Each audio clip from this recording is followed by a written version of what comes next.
Hi, everybody. It's Friday. So I got to remind you, what's the one rule for Mr. Baker's class? The one rule is give me 10 minutes. I require 10 minutes to both calm down, to gain a rational perspective. So there's like 3 lessons today. Lesson number, and you do probably want to write some of this down. Um, lesson number, lesson number one, part one, is that January 25th, when we meet during our regular scheduled class period, is the only time we will do that. Also, if you are in the early bird period, you should show up during a future class, like literally anyone. Anyone. I don't want you to get up at 6:30. In fact, I never want you to get up at 6:30 ever during this remote learning phase. So I it was suggested I do some live stuff, and I'm available noon to 1:15 every day. That's live. So I'm going to go ahead and say I'm doing live stuff. January 25th is the only time we're going to meet, as far as I know, unless you need to do that. If you want to do that, I'm happy doing it. That was lesson number one. So you may need to write down January 25th and remember that on that Monday, we're going to be meeting during your class periods, unless you're in the early bird class. Then show up literally any other time you want, including noon to 1:15. And if none of those work for you, just let me know. Next, this remote learning phase is not preferable. I think we can all agree on that. So I have a song for you to minimize your pain. There is a part three that does involve homework. It's a homework that every class does every year. You may not be familiar with a punk band called MXPX, but they have a wonderful song called Everything Sucks When You're Gone. Now, if that word is a vulgar word to your parents, maybe turn the sound down or put in headphones. I don't know what standards your family has. If your family is upstanding and right living, then maybe you just skip ahead in the video and skip this song. Anyway, this is because some people asked for it and because some people need it. Everything sucks when you're gone. Everything sucks when you're gone. I dream of our reunion, makes me crazy just to think how very far away you are. My hope begins to sink.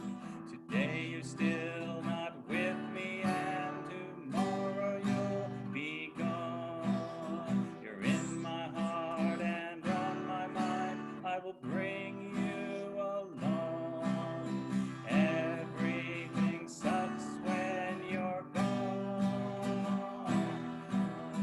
Everything sucks when you're gone.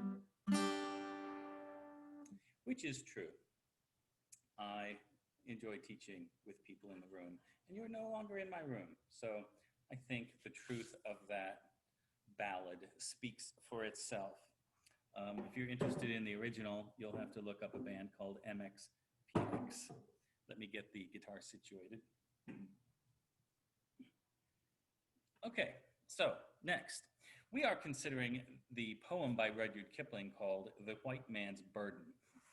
It's this idea that white people, it's around the turn of the century, 1900, like 1880, 1910, that period of time where America begins its imperialist phase. Now, England has had its imperialist phase for the past 150 plus years.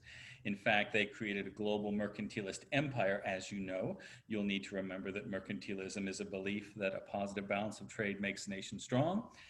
You'll need to remember that America largely rejected England's control and had a revolution because of the unequal distribution of profits from mercantilism.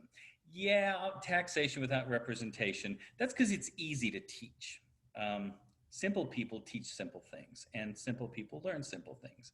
We know that the taxation without representation issue was largely an issue contained within a broader category of distribution of profits from mercantilism.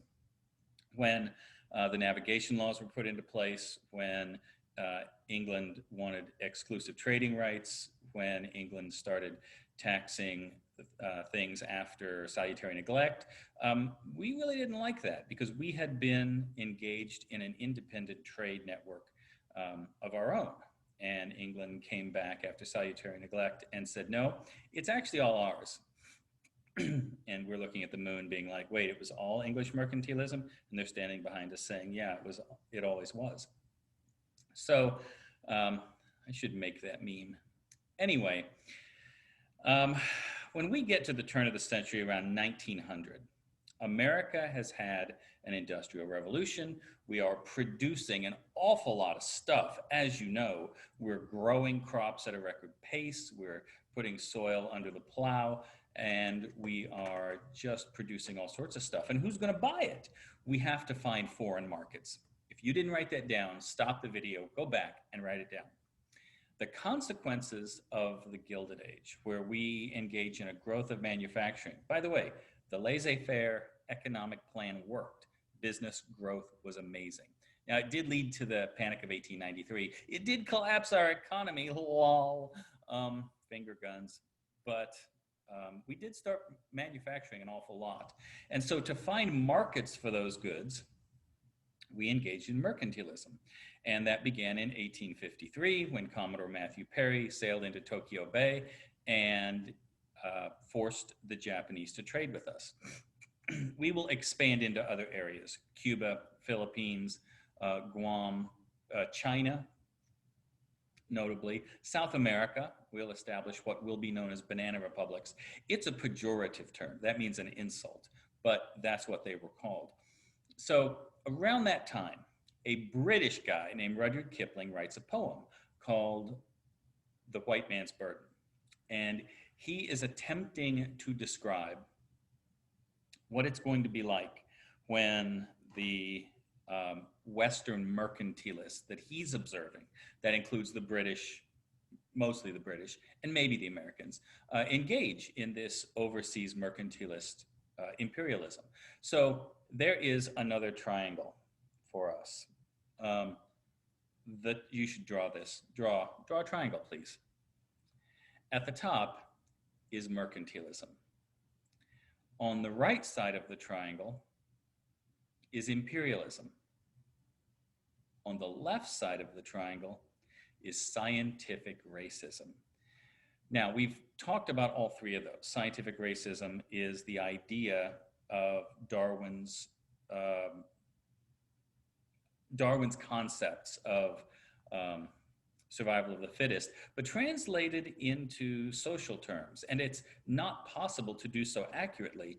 And social Darwinism is a complete lie, but it was a manufactured idea that justified imperialism. I mean, why is it okay to go to other places and force them to buy your stuff and force them to give you their raw materials? How is that okay in any way? Well, scientific racism says that that's the niche that culture occupies. That's the niche that ethnicity occupies. Scientific racism is a lie, but it's a convenient lie for mercantilists because it allows them to practice imperialism to gain access to raw materials and force others to become a market into which goods are sold.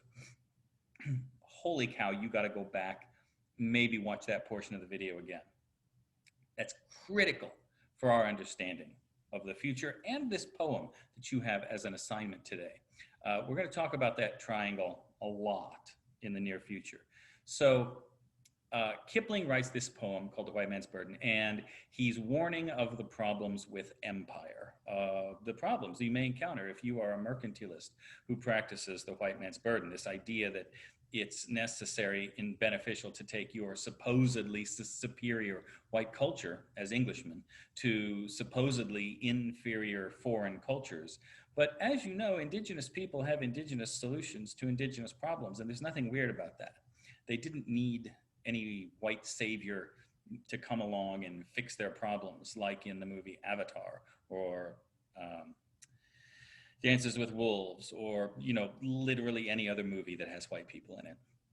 So how does this poem play out? Well, I actually talked with my 15-year-old son about this last night, and he's like, "What are you doing?" I'm like, I'm quoting poetry to you. You'll see it when you open the file, but Kipling says, "Take up the white man's burden, send forth the best ye breed. Go bind your sons to exile to serve your captives' need, to wait in heavy harness on fluttered folk and wild, your newfound sullen people, half devil and half child." Now, that is not a complimentary description. In fact, there's really two ways to answer the questions about this poem. One is to answer as though you're an English teacher, and one is to answer as though you're a historian. I would infinitely prefer that you answer as though you're a historian. Now, does that mean the English teacher answer is wrong? Well, my problem with this is that you have had an entire semester plus of content that informs your decision making. You probably know more about history in this moment than most English teachers. And that's not weird. If you go on in your life to become an English teacher, this class will fade from memory and you'll know the things you need to know to teach English, and that's appropriate. But at this moment, I think you have a better than average understanding. If you've been paying attention, you have a better than average understanding. And I'm hoping for the social studies answer, the history teacher answer. So in the week 2 folders, third quarter, week 2 folder, you'll find the White Man's Burden poem. And in a separate document, you'll find the questions. And in a third document, you'll find the submission form. It may be helpful to print this out. It also may be helpful to read the poem out loud. I have had a problem with students not comprehending the poem until they read it. Look, this is my 21st year using this document. It's a primary document from history, and comprehension may necessitate you going and hiding in a closet with a flashlight and reading it, or standing on your kitchen table and reading it to your mom while she cooks. Whatever works for you. Okay, I don't know what part I'm on. I told you there were 3 parts. The next part is the one about the essay you turned in, the LEQ. So some of you had a stream of consciousness idea essay, but you used literally no content from the videos I produce. For some students, you got a grade less than you hoped for because you included no information from the videos I make. And you turned in an essay, good for you, but there is no evidence you're watching these videos. So that's a concern.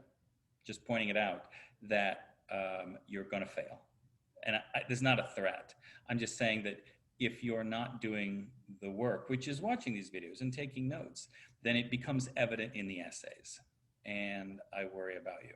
So you're going to have to do more. That's the way it is. And on Monday, I'm going to post the AP US History Practice Multiple Choice Exam. It uses actual questions from actual AP US History tests. There are 22 questions. And while it's the only thing I'm grading is whether or not you do it. So you will, all of you will take this test. You will. And your grade will, well, I don't want to just say that I'm going to, because some of you will just click through the buttons, click, click, click. I don't care what happens, because Mr. Baker said he's only grading if I do it. And so I'm done, yay. There is a minimum standard. If for some reason, and I'm not telling you what it is, but if you don't meet the minimum standard, then you won't get as good a grade. Again, you got to do some work.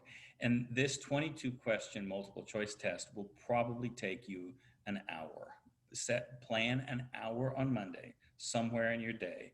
You're going to be taking this test for an hour. That's how long the 22 multiple choice questions take. And I think in the real test, you get an hour and 20 minutes for 50 questions. So you got to work a little faster than I'm giving you time for on Monday. Anyway, hope you enjoyed the song. You have homework for White Man's Burden, the White Man's Burden poem by Kipling, who's British, and he's writing about the British. Please do not, in your answers, please do not say that Kipling was speaking to the Americans. He wasn't. He was British, and he was talking about the British. So, and on Monday, plan on doing that AP US History practice test over first semester. So I hope you have a great weekend.